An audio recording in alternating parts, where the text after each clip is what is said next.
It crashed for me. How do they Alright, play guys. Soviet football? Alright guys, welcome to another Company of Heroes 2 match, a 1v1.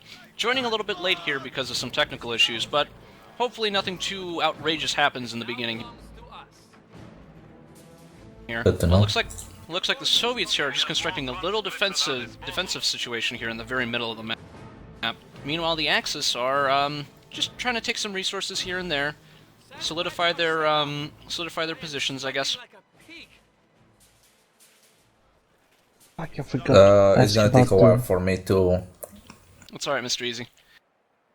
I don't think you're going to miss too much. These early engagements tend to be a bit less interesting than the late game ones, because they don't have as many unique units to throw into the mix. Yeah, the thing is, my game just crashed, I'm not sure why. That's okay, you can just restart it. Don't forget to, when you get into the game, to boost up the speed so you're in sync with everybody else. Yeah, that's what I'm doing all the time when I'm...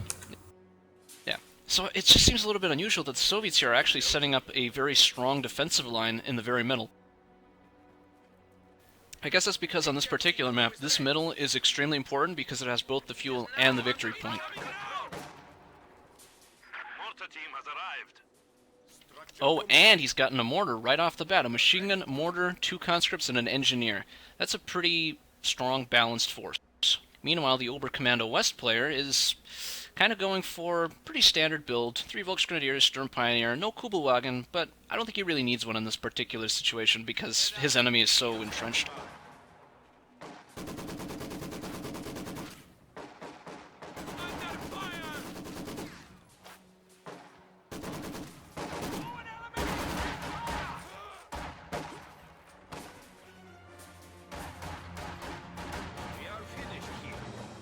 Let's ask our viewers who's gonna win. Well, I imagine the Soviets are probably going to win this one because they have a very strong, early engagement here. But it could go either way, to be honest. What about double commanders? The Russians are building a huge mass grave. Well, the thing is, the Axis have a great late game push that they can do with, King Tigers and very powerful late game units. But the thing is, the Soviets, if they can effectively engage, can prevent the late game from ever actually happening. And in fact, Brandon here goes for Mechanized Regiment HQ, so maybe he's going to go a little bit more vehicle heavy than, is typical. I wonder what the Russians are doing. They are not really moving that much from the middle. No, because they realize that the middle for them is very important because they have both fuel and they have a victory point there. In fact, they don't have any other land beyond that, and that's actually going to affect them pretty negatively because, well, honestly, they're not getting as much resources as the Oberkommando West. They are getting flanked pretty bad right now. A little bit, yeah.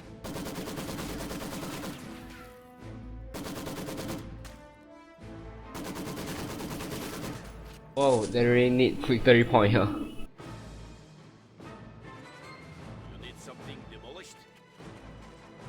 Sneak. They're getting really badly flanked.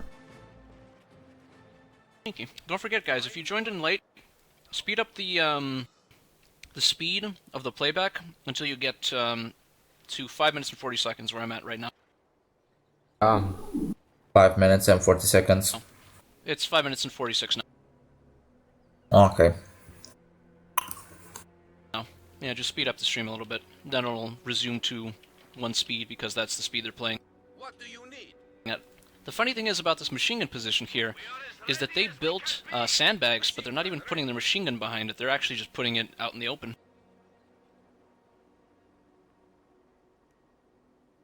And to be honest, I don't really know why Delcore went for this particular strategy because he took the middle, he secured the middle, but then he's focusing on nothing but the middle.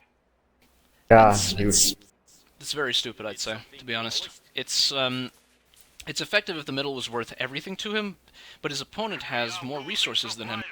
And And looks his like opponent- his fourth half track came.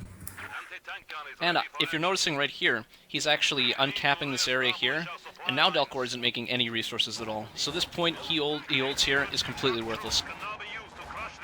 oh, flag half. And that half I was gonna destroy it. Yeah, it's Those, going to fuck up uh, his center. It is going to fuck up his center really hardcore.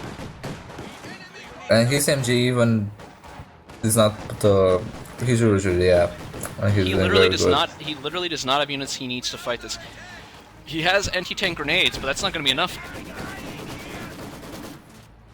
Well, his first AT came for Delcore. Yep. So yeah. So he has a chance here to actually do some damage to it. However, the AT Slow. is smart, They're or the targeting. flak is smart.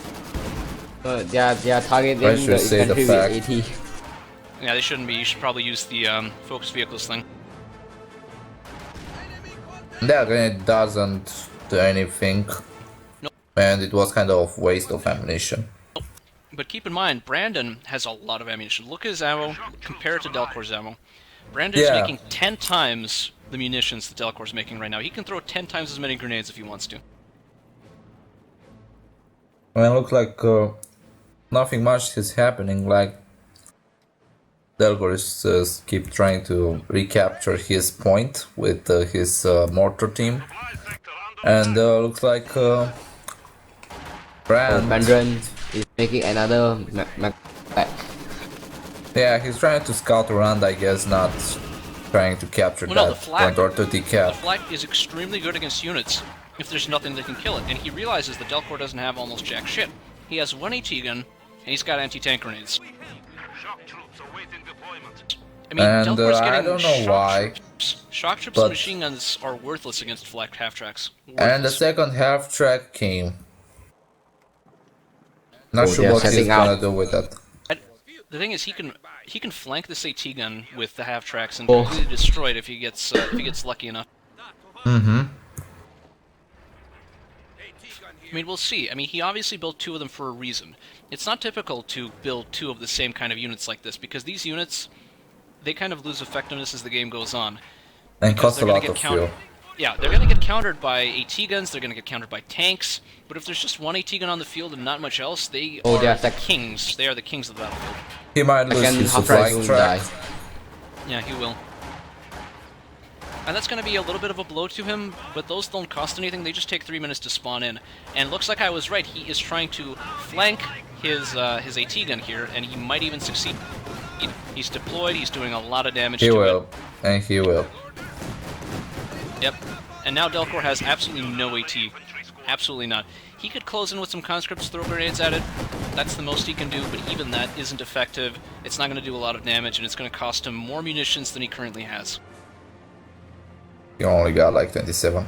And I'm not sure how much it is. It's 35% grenade. Oh shit. Sorry, 25. I was wrong. 25. He's going right for his base, because he realizes Delcore has nothing. Whoa. Now this is actually pretty damn effective, because he doesn't need to take victory points, he doesn't need to take fuel. If he destroys Delcore's base, He wins the game. Delcore made a critical mistake in this match by not going for any resources. He did get another AT gun though, and I think Brandon is not going to be able to flank it this time around because of how much damage these AT guns are inflicting at the moment.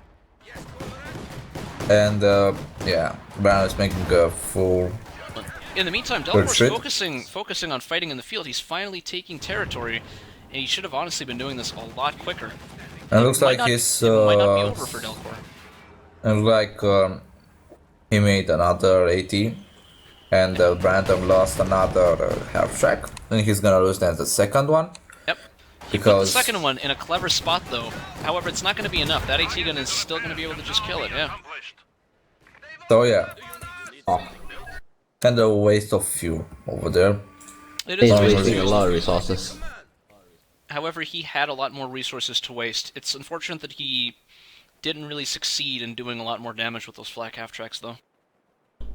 Ah. As I say, a waste of fuel a little bit, because he just destroyed his half track over there, like a suicide or something like this. So let's see over there. Looks like he's trying to do something with those Trump pioneers. but they will get killed very easily because that tower is gonna get destroyed by those machine guns.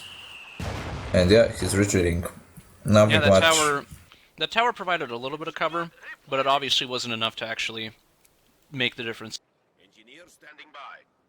It's So made now- by woods. Yeah, so now if we look at the tactical map, we can see that most of the map is now actually controlled by the Soviets. Which is very unusual considering what happened in the early game. I was surely expecting, a quick victory for the Axis, but Delcore really turned it around because he realized that, hey, I need all these resources, I should probably take them. Still, Brandon did sit on a lot more resources than Delcore. He did waste a lot of them, but at this point it's hard to say who's gonna win. I'm not sure about that thing with... Oh, a grenade that misses, lands into the tower, and does Fail no grenade. damage whatsoever to anything. Fail grenade. He might throw Another another one. grenade. And Oh my god, that oh was my an god.